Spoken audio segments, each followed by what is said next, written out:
O meu nome é Gonçalo Amaral. Fui investigador da Polícia Judiciária durante 27 anos. Coordenei a investigação do desaparecimento de Madeleine McCann no dia 3 de maio de 2007.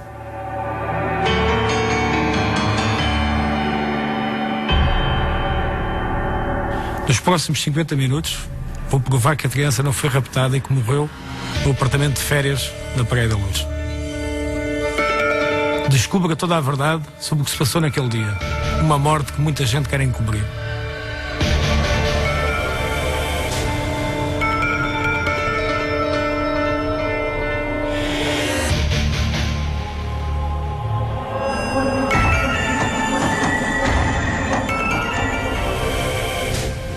We would like to say a few words to the person who is with Madeleine or has been with Madeleine.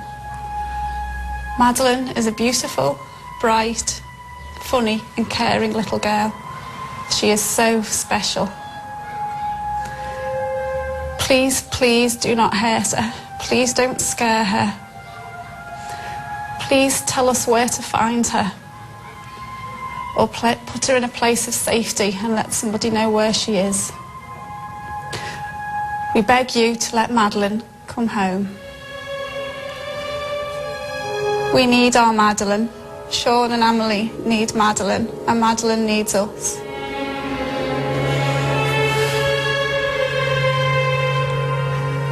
Please give our little girl back. Por favor, devolva a nossa menina. No dia 3 de maio de 2007, uma criança que dormia junto dos seus irmãos foi raptada. Esta é a versão do crime que nos habituámos a aceitar como a única possível. Mas será que é a verdadeira? Ou esta versão esconde um crime que muitos querem esconder? Há como que uma necessidade de abafar o caso, de silenciar o caso. Eu recordo que várias pessoas foram afetadas. Polícias ingleses estão impedidos de falar. Outras testemunhas, como os Martin Smith, também têm algum receio. E várias pessoas, portanto, isto é um caso de que as pessoas, algumas ainda têm medo, ou então estão mesmo impedidas de falar. O que estamos a preparar nunca foi feito.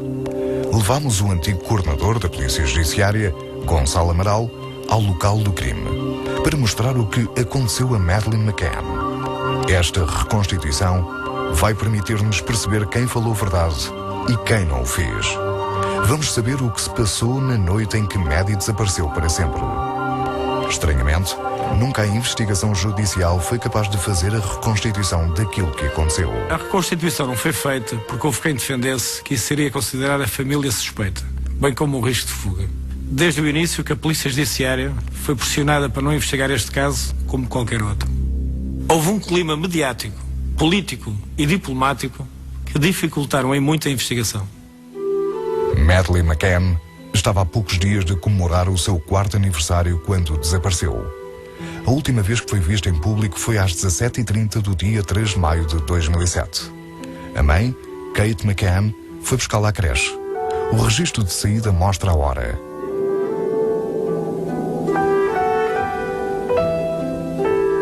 Na mesma altura, o pai, Gerald McCann, jogava ténis a poucas centenas de metros. O documento do aluguer do campo e o depoimento à polícia confirmam que Gerald saiu apenas às 19. Na mesma tarde, os amigos da família lanchavam no restaurante Paraíso. As imagens das câmaras de segurança provam que os homens abandonaram o restaurante às 18h13 e as mulheres 15 minutos depois. Um deles, David Payne, foi ter com Gerald McCann ao campo de ténis.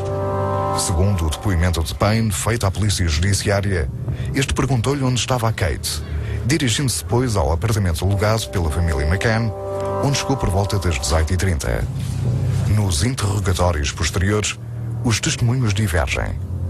Gerald McCann fala que David Payne se terá demorado 30 minutos no apartamento dos McCann. A mulher, Kate, garante que foram só 30 segundos. Na altura, Kate estaria a dar banho aos gêmeos e a Madeleine. Passava pouco das 20h40, quando os 9 amigos ingleses foram jantar ao Tapas Bar. O restaurante dista cerca de 50 metros, em linha reta, dos apartamentos onde permaneciam sozinhas 8 crianças. No apartamento 5A, dormiam Madeleine McCann e os gêmeos, Emily e Sam. Cerca das 22 horas, Kate McCann, a mãe de Maddie, deu o alarme. Maddie não estava no quarto. Por volta das 22h40, a GNR de Lagos recebeu um telefonema a dizer que uma menina tinha desaparecido do Ocean Club, na Praia de Luz. Segundo o testemunho da gerente do Ocean Club, quando a patrulha da GNR chegou ao local, o pai da criança atirou-se aos pés dos militares, como rezam os árabes, completamente descontrolado com o desaparecimento da filha. A cena repetiu-se, segundo os militares da GNR, no quarto do casal. Passava da meia-noite, quando a GNR avisou o piquete da Polícia Judiciária. Fui informado de imediato e tomei as devidas providências. Procedeu-se a buscas na região, as autoridades espanholas foram avisadas e as fronteiras controladas. Ter-se-á organizado a maior operação de busca alguma vez feita em Portugal. Durante vários dias, centenas de militares da GNR, bombeiros, voluntários e elementos da Polícia Judiciária passam a pente fino mais de 200 km². Uma operação de busca gigantesca. Nenhuma busca em Portugal terá tido tantos meios e tanta gente. Tudo é visto e revisto. As fronteiras são vigiadas. Todo o tipo de veículos são revistados. O esforço não tem sucesso. A criança não aparece. Termos provas que, de facto, ela pode ter acontecido o pior, nós continuamos a pensar que ela pode estar viva.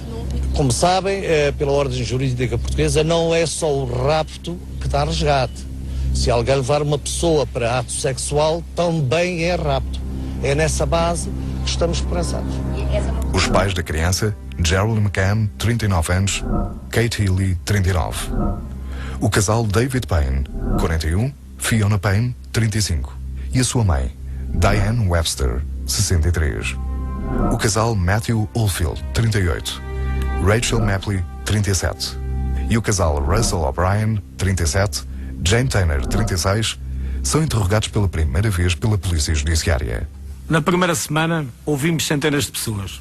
A família, os amigos, os funcionários do aldeamento e todas as pessoas que terão contatado com a criança. Desta primeira leva de testemunhos resultou um esboço daquilo que se terá passado naquela noite. Foi nas costas de um livro de Madeleine que, na noite do crime, a família e os amigos escreveram as versões coletivas dessa mesma noite. O esboço serviu para combinar os depoimentos dos 9 amigos britânicos sobre o que se passou. Segundo essa versão, que será posteriormente confirmada nos interrogatórios, antes das 20h45, os McCann entram no restaurante Tapas e depois vão chegando os outros casais. O jantar decorre normalmente. Como as crianças estão sozinhas nos apartamentos, as famílias revezam-se para ir vendo se as crianças estão bem. Por volta das 21h05, Matt controla a janela dos vários apartamentos e encontra tudo calmo e as janelas fechadas. Entre as 21h05 e 21h10, Gerald McCann vai ao apartamento, garante ter entrado pela porta principal e entra no quarto das crianças. Parece-lhe tudo bem. Posteriormente, Gerald vai declarar que teve o pressentimento que alguém estranho estaria no quarto. Quando sai, encontra o produtor de televisão inglês Jeremiah, que passeia o seu bebê para o adormecer. Fica a falar com ele por debaixo da janela da sala do apartamento. Por volta das 21h10, Jane Tanner vai ver se está tudo bem com os filhos e controlar os outros apartamentos. A caminho do 5D, passa por Gerald e Jeremiah. Jane diz, posteriormente às autoridades, ter visto um estranho a transportar uma criança nos braços na rua Agostinho da Silva. Às 21h30, Russell e Matt verificam todas as habitações. Matt espreita pela porta do quarto das crianças McCann. Desse sítio, apenas consegue ver os gêmeos. Russell fica a cuidar da filha doente. Às 21h50, Russell regressa ao Tapas. Na mesma noite, do outro lado da Aldeia de Luz, a família Smith, 4 adultos e 5 crianças, acaba de pagar o jantar no restaurante Dolphins. O talão do cartão de crédito foi emitido às 21h27 do dia 3 de maio. Os Smith vão beber um copo ao bar Kelly's. Não demora muito. São cerca das 21h50 quando se encaminham na direção da urbanização Estrela de Luz. Quando atravessam a rua 25 de Abril e chegam à rua da escola primária. Percorreram 30 metros e cruzam-se com um homem que transporta uma criança ao colo. Passava pouco das 22 horas quando Kate vai ao quarto dos filhos pelo caminho mais perto, acedendo ao apartamento pela janela de correr e dá pela falta de Madeline.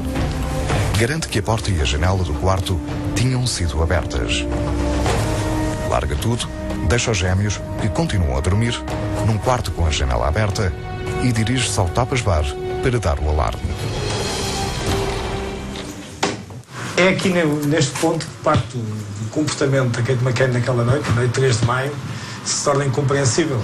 Em vez de parar neste ponto e daqui, outro ponto aqui próximo, daqui de gritar para quem estava no restaurante onde estava o esposo, o que ela faz é descer estas escadas e, pelo passeio, percorrer uma distância que é certamente o dobro da distância daqui até ao restaurante, que se situa aqui a cerca em linha reta, a cerca de 50 metros. Quando ali chegou, terá gritado a dizer let down, portanto a menina foi-se, é um termo médico, muito utilizado em medicina, ela foi-se, e depois todos vieram a correr e todos utilizaram outra vez a entrada aqui no apartamento por este lado. Havia muitas contradições. A mais evidente era estar alguém naquele quarto quando Gerald entrou.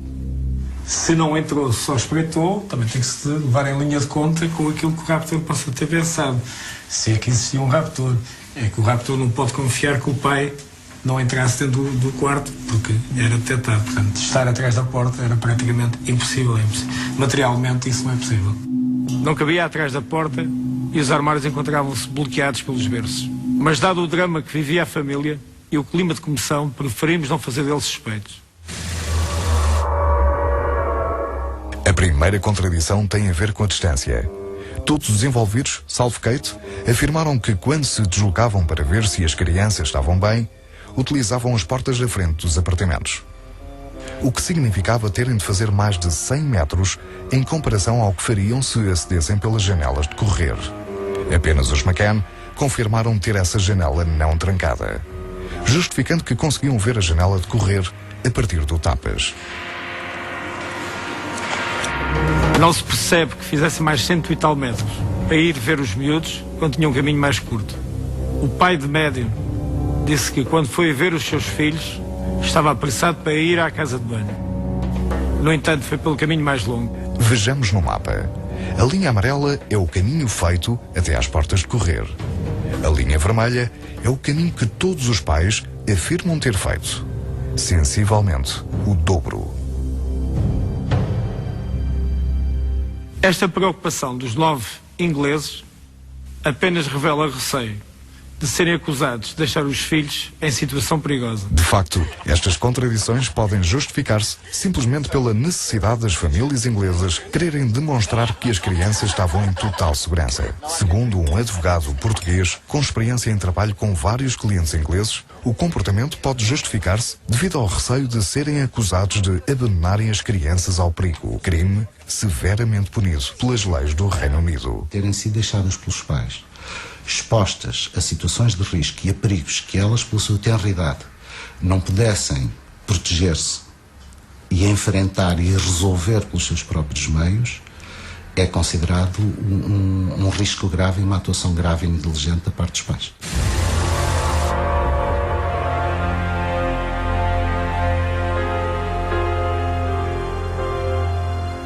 A segunda contradição importante é dada pelo depoimento de Jane Tanner, que afirma ter visto o raptor.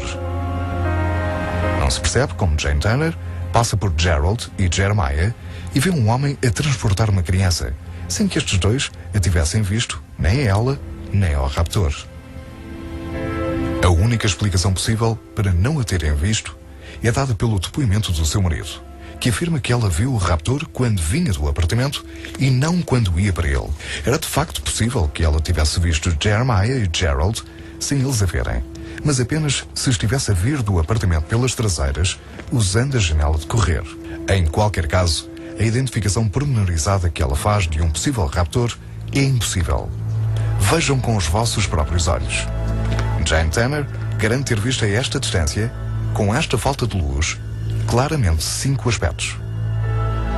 Primeiro, viu um homem moreno de 35 a 40 anos, magro, de cabelo escuro até ao pescoço. Segundo, esse homem tinha calças de linho entre o bege e o dourado. Terceiro, vestia um casaco de penas, mas não tão grosso. Quarto, tinha sapatos clássicos pretos. Quinto, o homem ia andar apressado com uma criança deitada nos braços esticados. Posição mais própria de uma estátua do que uma pessoa a andar com uma criança. As declarações de Jane foram a base para a tese de rapto. Mas para nós, e mais tarde para a polícia inglesa, eram de valor duvidoso. Como é possível ver tanta coisa àquela distância e com aquela luz? Como é possível que Gerald e Jeremiah não tivessem visto Jane, nem tivessem visto o raptor? Este avistamento tem ainda um outro problema. Jane vê o alegado raptor a cruzar a rua Agostinho da Silva e menos de 30 minutos depois, a família Smith vê também um homem com uma criança ao colo na rua da escola primária, do outro lado da vila, e a deslocar-se na direção contrária ao homem que Jane diz ter visto. Temos 2 avistamentos de potenciais raptores. O problema é que o avistamento do Smith não confirma a visão de Jane Tanner, na hora e na direção seguida. O homem que o Smith vê está do outro lado da vila. Dirige-se para a zona da praia, transporta a criança ao colo e não com os braços esticados. Mas pelo aspecto físico, podem estar a referir-se à mesma pessoa. Mais adiante, veremos a quem e quem mente. A terceira contradição dos testemunhos é-nos revelada pela janela. Se às 21h20, Jane vê o raptor com a criança e Kate, quando dá pelo desaparecimento de Madeleine, repara que a janela do quarto das crianças fora totalmente aberta, por que razão Russell e Matt, que vão verificar os apartamentos depois das 21h20, não veem a janela aberta? É totalmente impossível. A janela é a prova da veracidade dos testemunhos. Se a menina foi raptada pelo homem que a Jane diz ter visto às 21h20, então a partir daí a janela estaria aberta. Matthew diz ter estado dentro do apartamento e não ter visto a janela aberta, de onde se conclui que a janela só foi aberta depois do proceder ao rapto. I have been in touch closely over the last few days with cabinet ministers here in Portugal, with the Prime Minister's office and with the Portuguese police authorities. Mais de 350 pistas foram testadas. We have a very strong sighting that Madeleine McCann was seen in Morocco 12 days ago. A Polícia Judiciária diz que as próximas horas podem trazer novos desenvolvimentos. Robert Murat é constituído arguido depois de um longo interrogatório nas instalações da Polícia Judiciária em Portimão. Foi constituído arguido um indivíduo do sexo masculino com 33 anos de idade e residente na zona dos acontecimentos, o qual foi interrogado nessa qualidade, não tendo sido recolhidos elementos de prova que fundamentassem a sua detenção e posterior interrogatório judicial. When I actually had a chat with him, he said that he admitted that he was just a local guy, that he spoke fluent Portuguese and English, and that he just volunteered to help the police with their investigation. I found him very fishy, and he was very chatty and trying to maybe emphasise some of the parts of the investigation, such as, oh, maybe she's gone to Spain, maybe it's too late. A jornalista desconfia dele e nós não fomos atrás daquilo que a jornalista dizia. Nós fomos atrás da análise dos factos que foram Foram analisados os factos, aquilo que efetivamente aconteceu, e atrás de um testemunho de que, para se credibilizar, para se avançar com a tese do rapto, tinha que se credibilizar esse testemunho, o testemunho de Jane Tanner, porque senão a tese do rapto morria logo pela base. No fundo era aquela grande o grande fundamento do rapto era o que essa testemunha teria visto, um homem com uma criança ao colo a caminhar em direção à casa de Roberto Morato. Talvez as pessoas não saibam, mas ficam a saber é que a busca à casa do Roberto Morato dá-se numa segunda-feira de manhã e no domingo à noite estamos reunidos com o Ministério Público, com o Procurador, com a juiz, estou eu, com o Dr. Luís Neves, estamos lá no tribunal enquanto decorrem diligências da Parede, diligências para se confirmar de facto se a suspeita relativamente a esse Roberto Morato. E a senhora Jane Tanner é colocada dentro de uma viatura de vigilâncias da polícia, passam várias pessoas que ainda a senhora Jane Tanner não tinha visto, com esse senhor Roberto Morato ao meio. Ela diz que pela forma de andar, que era esse senhor, a pessoa que levaria, seria a senhora, a pessoa que levaria a criança ao colo. De facto, a memória de Jane Tanner mostra-se progressivamente mais apurada à medida que o tempo passa. O primeiro retrato robô que ela ajuda a desenhar é um ligeiro esboço. Posteriormente, identifica positivamente Robert Morato como o homem que ela viu naquela noite. Bastantes meses depois, participa num novo retrato robô, lembrando-se já, milagrosamente, de todas as feições de um homem bastante diferente do Morato que reconheceu antes. Outro documento que pesou para incriminar Robert Morato foi um perfil psicológico dos especialistas ingleses que, em termos muito genéricos, afirmava que a atitude voluntarista, durante os dias seguintes ao crime, de ajudar os investigadores e a família, podia ser uma máscara de um criminoso.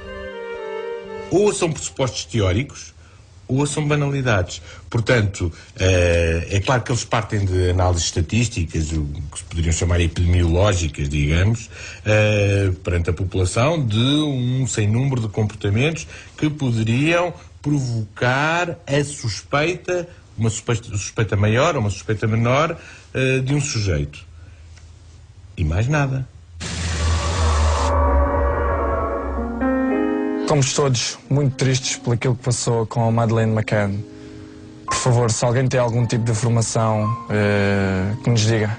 Faça uma oração especial, reze no mínimo uma Ave Maria em todo o país, para que Nossa Senhora de Fátima ilumine as nossas autoridades a que eles possam encontrar essa menina. Tomorrow, we want to visit the shrine at Fatima to pray for Madeleine's return to us.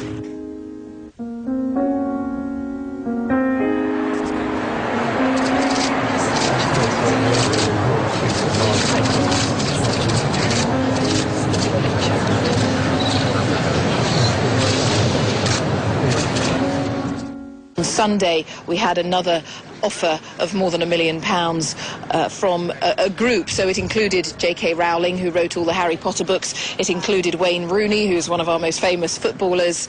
I think it included Richard Branson as well. O tempo passava. As pistas do rapto conduziam a um beco sem saída. A própria família começou a aventar a possibilidade de Maddie estar morta. Os primeiros sinais de morte vêm da família. Que sinais mais exteriores, nós já tínhamos pensado nela, mas é a família que contrata um ex-coronel, um ex-militar das forças militares da África do Sul, para com uma máquina milagrosa vir àquele local e encontrar o corpo da criança. O sul-africano Daniel Krugel determina um local onde é suposto estar o cadáver de Madeleine McCann. Uma vasta área onde nada foi encontrado. A investigação recorre a 2 cães muito especiais usados pelas polícias inglesa e norte-americana que resolveram com sucesso mais de 200 casos. Entre os quais conta-se o assassínio de Ethraka Heron, uma irlandesa dada como desaparecida. A polícia e os cientistas forenses foram impotentes para descobrir o que lhe tinha acontecido. Os investigadores recorreram então ao cão Eddie, um dos 2 cães que estiveram em Portugal, que identificou um pedaço carbonizado na viatura do suspeito. Esse pedaço continha ADN da mulher desaparecida.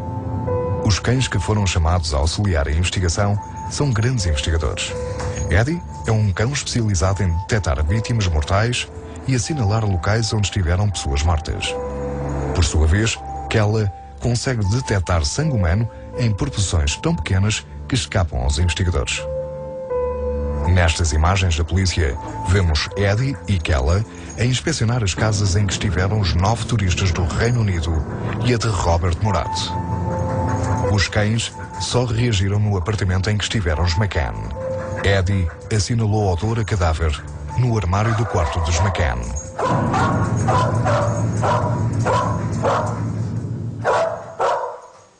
De facto, esse sim foi o cão que marca o odor a cadáver humano, marcou a este canto o odor a cadáver. Estavam as portas abertas quando foi feito o exame e depois de ter percorrido aqui o quarto dos pais, levantou aqui o focinho e ladrou aqui nesta zona. Portanto, segundo o perito, aqui esteve um cadáver, ou na prateleira ou no chão. Eddie também detectou cheiro a morto por detrás do sofá da sala do apartamento. Chamada Kella, consegue apontar uma pequena quantidade de sangue por detrás desse mesmo sofá.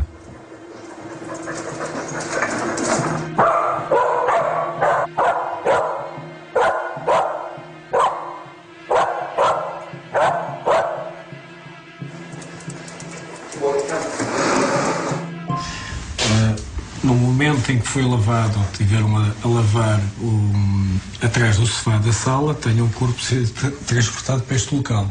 Ou então que aqui tenha estado a ser guardado durante algum tempo. É essa a indicação que existe, portanto não existia sangue, ao contrário do que existia, foi encontrado por trás do sofá, e é essa marcação que aqui esteve um cadáver. What I first noticed is that as soon as I came in, the dog's very excited, and as a handler I can pick up his body language, etc. And it would appear to me that as soon as he's come in the house, he's picked up a scent that he recognises. A investigação dos cães continua. Inspecionam várias viaturas e só reagem ao carro que os McCann alugaram 23 dias depois do desaparecimento de Madeleine. Eddie aponta que as chaves e a bagageira tinham estado em contacto com o morto.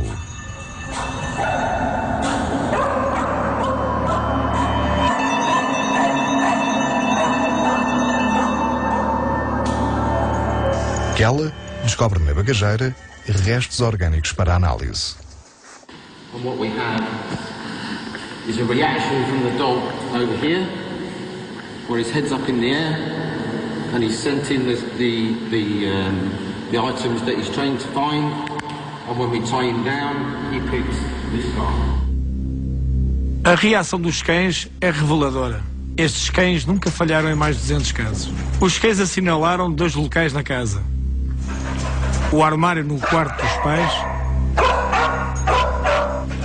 e por trás do sofá da sala. Assinalaram também a viatura alugada pelos McCann 23 dias depois dos factos, bem como a roupa da Kate e o peluche da Madeleine.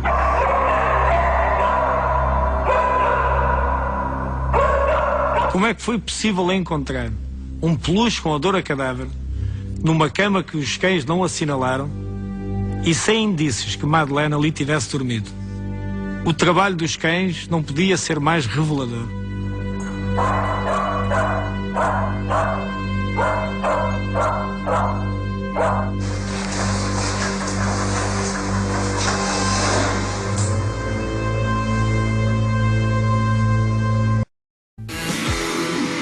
Hace unas 2 semanas la investigación dio un giro radical porque se hallaron en el apartamento minúsculos restos de sangre. Cuando vosotros os enteráis de eso, de que la policía ha descubierto sangre en el apartamento, ¿cómo reaccionáis? Do you know what? This is all investigation. I need to speak to the police. You know, all your questions are about the investigation. And we can't comment on them. Jerry, No, we can't answer questions about it. I asked about your reaction. Your feeling, just your feeling. So that you can then stick to the official line. He's too off. Give him a minute. He's a bit off. Go Go and get some fresh air. No, don't worry. É a reviravolta na investigação. A tese do rapto torna-se menos provável do que a morte da criança. Os pais, amigos e familiares passaram a ser suspeitos. A hipótese de a pequena Madeleine estar morta ganhou de alguma forma alguma consistência. As amostras recolhidas são enviadas para um laboratório especializado no Reino Unido, o Forensic Science Service, em Birmingham. Os resultados das análises começam a ser alvo de especulação, sendo o Times o primeiro jornal a anunciar que alguns resultados preliminares das análises de parte do material recolhido não correspondiam ao ADN de Maddie, levando ao desmentido do laboratório. We're just very surprised that they've come out with this stuff. We have no results at all at the moment. We're not sure what's been released by the newspapers. It was the Times newspaper which started claiming that they had some results. O jornalista Duarte Levy foi um dos autores desta notícia. Ele garante que houve outros relatórios preliminares que identificavam o sangue de Madeleine nas amostras e que ficaram pelo caminho. Nós, para o Times, eu digo nós porque eu trabalhava com o Paulo Reis e com o David Brown, o primeiro artigo que fizemos foi, aliás, sobre os vestígios de sangue que tinham sido encontrados na parede do apartamento, e nós publicámos que aquele sangue não era da Madeleine. Foi um artigo que trouxe até alguns problemas em termos da organização do FSS, mas que não nos impediu de continuar a ter acesso a outros relatórios preliminares e definitivos, e a dada altura, de facto, tivemos acesso a um relatório que era assinado por mais de uma dezena de profissionais do FSS, onde se dizia que existia uma correspondência de 17 sobre 19 alelos no caso da Madeleine McCann. Para nós existiam mais que suficientes dados para dizer que se tratava do sangue da Madeleine. Para percebermos as análises feitas, fomos ao Instituto de Medicina Legal de Coimbra, onde hoje se fazem análises similares usando o método do Low Copy Number. Quando as amostras foram recolhidas do apartamento do Ocean Club e do carro alugado pelos McCann, foram enviadas para o laboratório onde se procedeu à preparação das amostras. Posteriormente, avaliou-se a quantidade de ADN existente no material recolhido. Como a quantidade era muito pequena, usou-se o método do Low Copy Number. As amostras foram aumentadas e, posteriormente, os marcadores de ADN foram assinalados. Este método tem a vantagem de conseguir trabalhar com pequeníssimas quantidades de ADN, mas nem sempre os resultados permitem comparar de uma forma clara o ADN da vítima com o recolhido. Ao aumentar de uma forma artificial a quantidade de ADN para analisar, amplificamos também um conjunto de dados que se podem confundir com os marcadores. O relatório final que o FSS entrega à investigação não é conclusivo. Apura que as amostras recolhidas podem ser de Madeleine McCann, mas não há uma certeza disso. O mais significativo é o material recolhido no carro alugado 23 dias depois do desaparecimento da criança.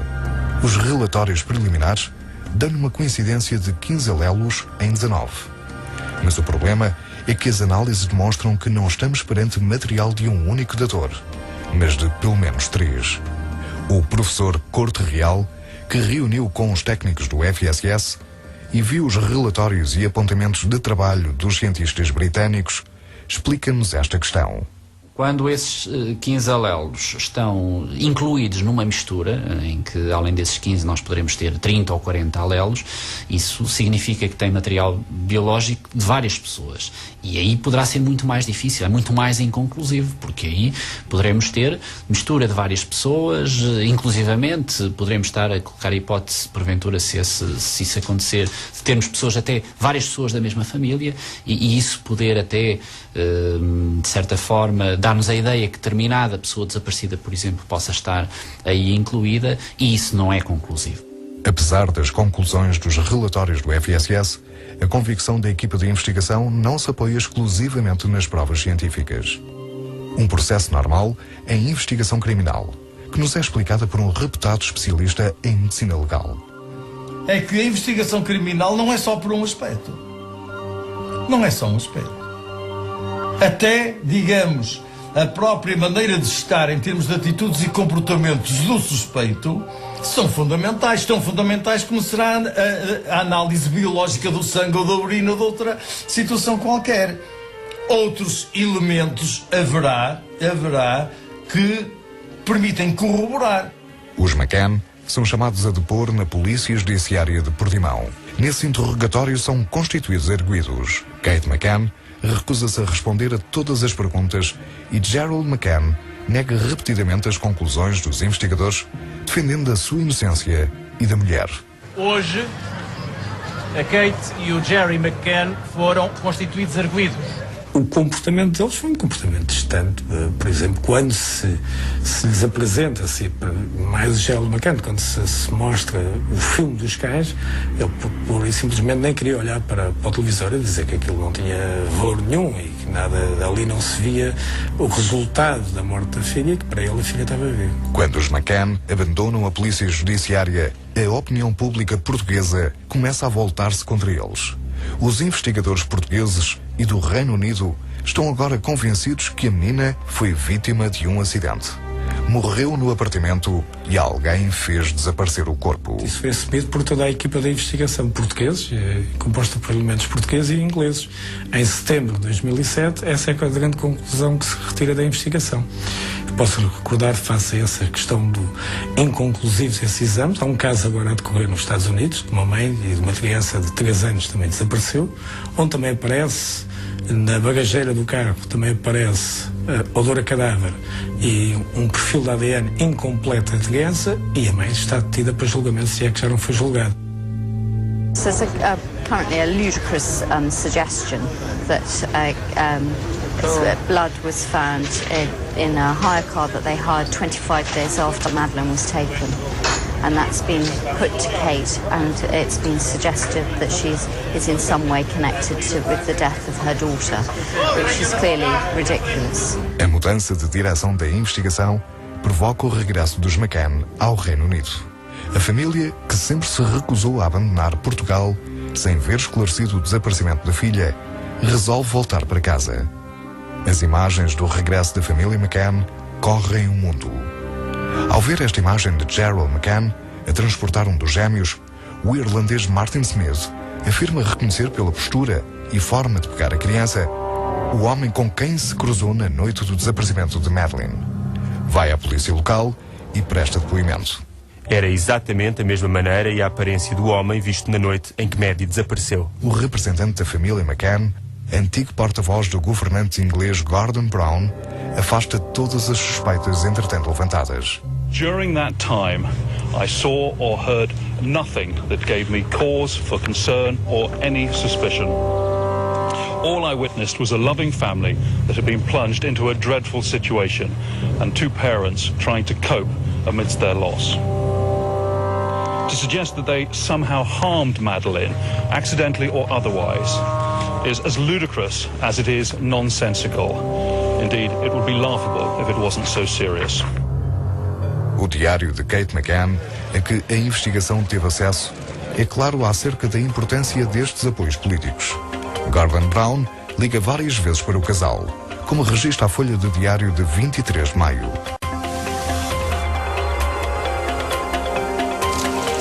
O caso McCann preocupou sempre as autoridades políticas dos 2 países, levando até o primeiro-ministro Gordon Brown a abordá-lo com o seu congénere José Sócrates, ecoando da Cimeira de Lisboa. A imprensa britânica atacou repetidamente a investigação portuguesa. Na sequência de uma resposta de Gonçalo Amaral a um ex-detetivo britânico, numa entrevista ao Diário de Notícias, o diretor nacional da Polícia Judiciária demite o coordenador da investigação com o apoio do Ministro da Justiça. Não vou pronunciar-me sobre essa matéria. Mas confirma que ele foi substituído no processo? Sim, substituído na direção. Porquê? Não posso agora pronunciar sobre isso. Há sido por causa das declarações que foram publicadas hoje? É um ato da competência do Diretor Nacional da Polícia Judiciária que eu aprovo. Teve influência nesta demissão? Não quero dizer mais nada sobre essa matéria.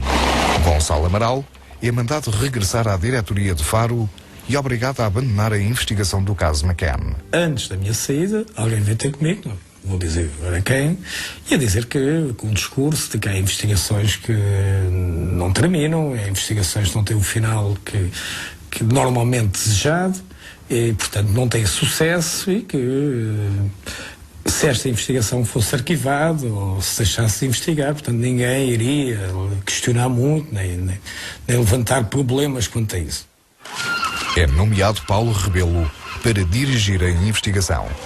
Apressa-se a visitar a Aldeia da Luz e observar os locais de onde desapareceu Madeleine McCann, mostrando a intenção de levar o processo até ao fim. Ainda são enviadas um conjunto de cartas rogatórias para que sejam ouvidas as testemunhas do processo. Tenta-se marcar uma reconstituição. Algumas testemunhas nunca chegam a ser interrogadas novamente em Portugal, como a família Smith, que diz ter visto Gerald McCann a transportar uma criança nos braços em direção ao mar cerca das 22 horas do dia 3 de maio de 2007. Também não foi ouvida a testemunha vizinha da segunda casa dos McCann, na Aldeia da Luz, que diz ter testemunhado um facto pouco comum sobre o carro alugado pelos McCann, onde os cães detectaram odor de cadáver e restos que podem pertencer a Maddie. A vizinha assinou um documento em que autoriza a passar o seu depoimento que a identifica, mas por receio de ameaças e pressões, não mostra a sua cara. É uma questão interessante. Quando eu saí da investigação e do Departamento de Investigação Criminal de Portimão em outubro de 2007, nada se sabia sobre esta viatura, sobre esta questão da bagageira estar aberta. Sabia-se que no interior desta viatura tinha sido encontrados odor a cadáver e vestígios fluidos corporais, nomeadamente quando depois definiu-se um perfil de ADN de Madeleine McCann com 15 alelos. Mas depois, meses depois, há uma jurista que vive aqui perto que veio relatar que após a chegada, após a entrada dos McCann nesta vivenda, a partir daí começaram a ver a bagageira aberta. Eu todos os dias faço esta rua para fazer a inversão de marcha ali num beco e cada vez que passava aqui pela casa e observava o carro e o carro estava sempre com a mala do carro aberta. Quer fosse dia, quer fosse noite. E eu passava muitas vezes à noite e sempre verifiquei. Era um facto, fiz a participação e pronto. É importante relatar o seguinte, é que essa senhora, essa jurista, nunca foi ouvida na Polícia Judiciária porque não foi considerado relevante o seu depoimento, que se estranha. Depois que, enquanto não foi ouvida, enquanto se remeteu uma carta rogatória para a Inglaterra, depois vieram familiares de Gerald McCann e Kate McCann dizer que dentro desta bagageira transportaram comida do supermercado, objetos que compraram no supermercado, nomeadamente uma embalagem de carne de vaca que terá entornado sangue. A grande questão é como a família soube da testemunha, apesar de ela não ser ouvida pela PJ, e tentou responder aos factos observados.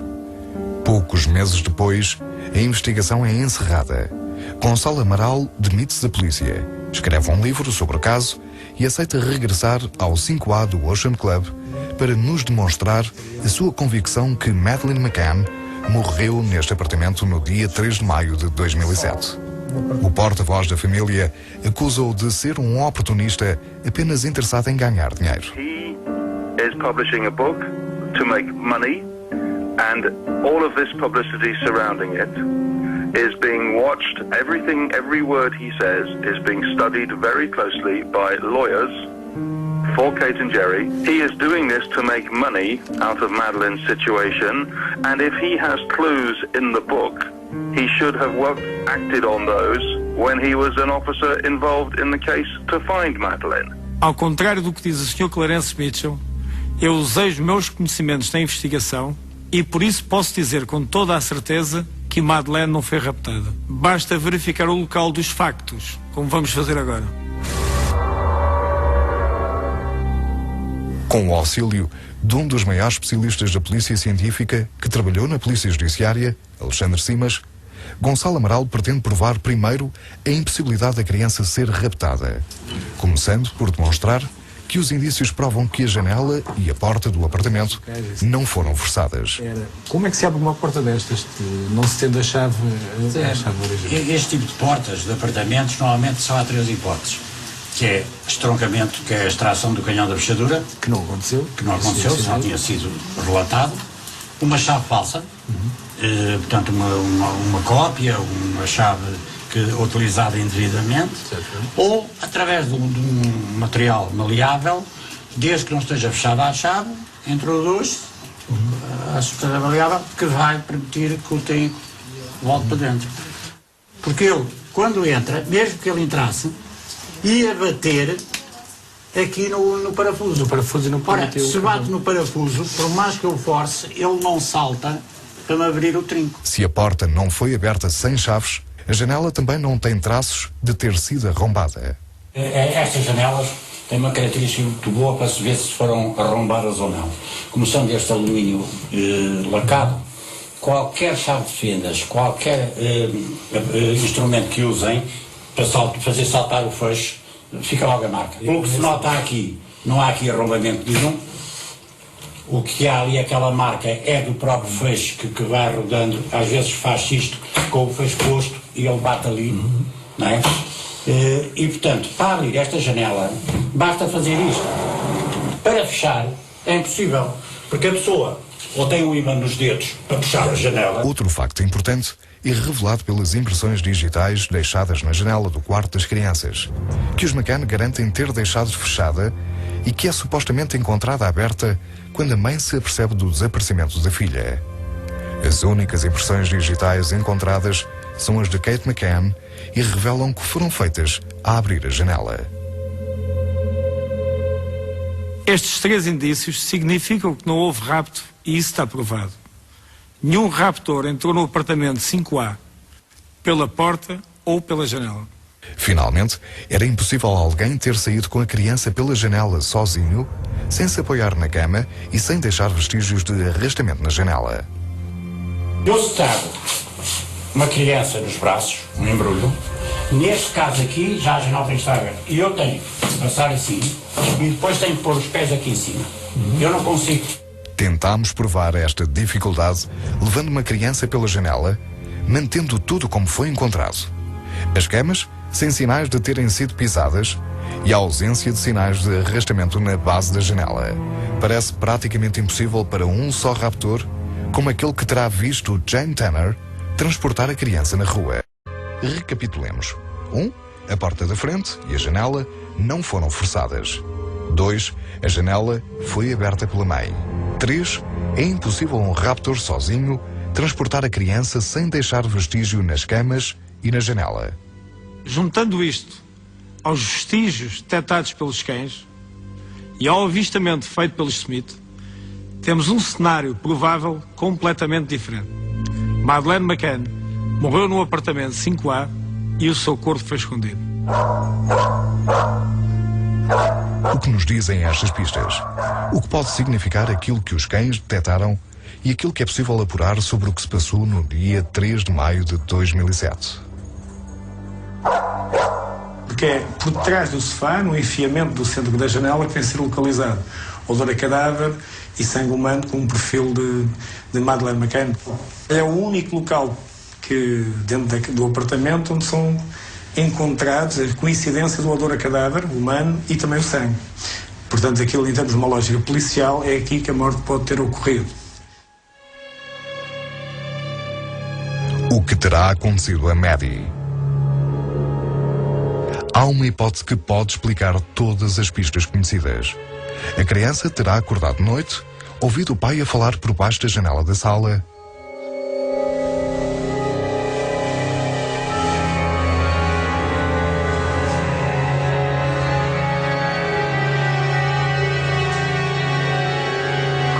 Subido ao sofá.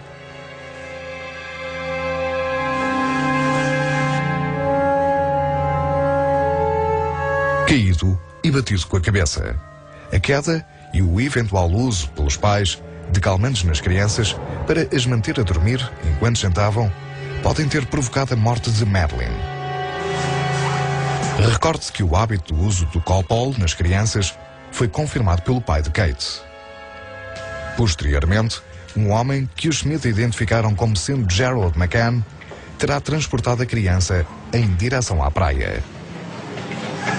Aquilo que sei diz-me que Madeleine McCann morreu no apartamento 5A no dia 3 de maio de 2007. Tenho a certeza que esta verdade um dia será apurada. A investigação foi brutalmente interrompida e houve um arquivamento político e precipitado. Há quem esconda a verdade, mas mais tarde ou mais cedo o verniz vai estalar e as revelações vão surgir. Só então haverá justiça para Madeleine McCann. O mistério persiste. O ex-inspetor acredita que um dia se saberá a verdade. Por enquanto, só sabemos que no dia 3 de maio de 2007, Madeleine McCann desapareceu na Praia de Luz. Tinha 3 anos de idade e era uma criança feliz.